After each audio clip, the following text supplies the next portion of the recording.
Jimmy McGill has an appointment in the morning with the partners of Davis and Main, who will decide whether his TV ad, an appeal for clients that was never approved by the firm's mandarins, will get him fired, and Mike has been summoned by Nacho and asked if he will take a job as a hit man.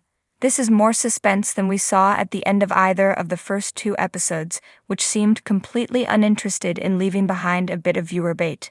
That said, I found myself only intermittently gripped by Amarillo, as the episode is titled. What's clear now is that Better Call Saul, at least for the time being, is mostly a law firm drama with psychological wrinkles and a hearty helping of fraternal intrigue. In the spectrum of entertainment, the show is currently closer to La La than Breaking Bad. Not that it lacks for tension, but the tension isn't of the "is that dude going to get shot in the head in the desert" variety as it was briefly in Season 1. No. The big, drawn-out question of Amarillo is whether Jimmy's ad is going to work and light up the phones at Davis and Main. It does, and I credit the writer, Jonathan Gletzer, for making that moment resonate. I felt palpable relief when the geriatrics started dialing in. But it still feels like a letdown that the decision hangs on a matter as mundane as the success of a TV ad. A few readers in the comments section have urged that Better Call Saul be judged on its own terms, rather than be constantly compared to Breaking Bad, and that is a fair point. The problem is that Better Call Saul invites the comparison because the tone and plot of the show occasionally flirt with the atmosphere of dread and danger that gave Breaking Bad its very particular frisson. In Amarillo, that was most apparent during Mike's visit to the veterinarian who doubles as a clearinghouse for underworld jobs. I love this guy. In part it is because he's played with just the right dollop of sleaze by the comedian Joe DeRosa, and in part because he's such a great concept. A man who can patch up your pooch and find you part-time work as a killer. Poor Mike.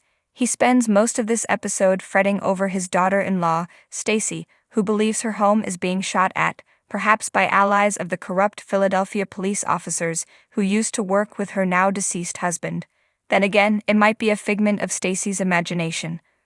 Mike suspects the latter after he spends a sleepless night in a car across the street and hears nothing resembling gunshots, other than the nighttime thud of delivered newspapers.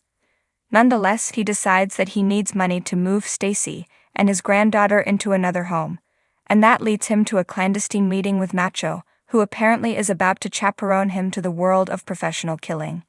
We can see now the outlines of Jimmy's transition to Saul Goodman. He will be lured by Mike as Mike finds more miscreants in need of legal advice in the rabbit hole of Albuquerque's drug world, and as Mike pulls Jimmy down, Chuck, Jimmy's self-righteous, odious brother, will be trying to push Jimmy out, specifically out of the corporate legal world where Jimmy is now doing his best impersonation of an upstanding member of the bar. Amarillo underscored just how hard it is for Jimmy to navigate the hierarchy of a law firm. In the scene where he starts walking toward the office of Clifford Main, Ed Begley Jr., finally showing a bit of a flint, to show him that TV ad, before it airs, you want to scream, "Keep going," show him the ad. But a soloist to the core, Jimmy doesn't ask for approval from the conductor. He just plays. We can predict Main's outrage because we've been shown another of the firm's ads, which, we are told, is bland because the partners demanded blandness. Jimmy's ad, which Jimmy wrote and directed, and which stars the Hummel lady Aka, Mrs. Strauss of Season 1, is a too-hanky soap operette in miniature. It is unlikely to win after-the-fact plaudits from Davis and Main's partners, even though it is a wild success. Maybe this will end Jimmy's career. If not, there is the potential problem that Jimmy created when he broke ethical rules by recruiting clients on a Sandpiper crossing bus that had pulled over for a brief stop. The driver of the bus had been bribed and gave Jimmy a few minutes to make his pitch.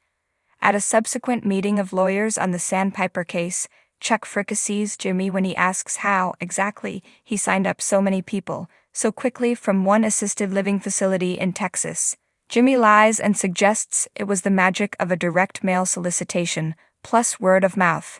As much as we hate Chuck, we must admit he has a point. Jimmy may well have jeopardized the case by breaking guidelines for soliciting clients, proving yet again that he isn't built for the rule-bound life.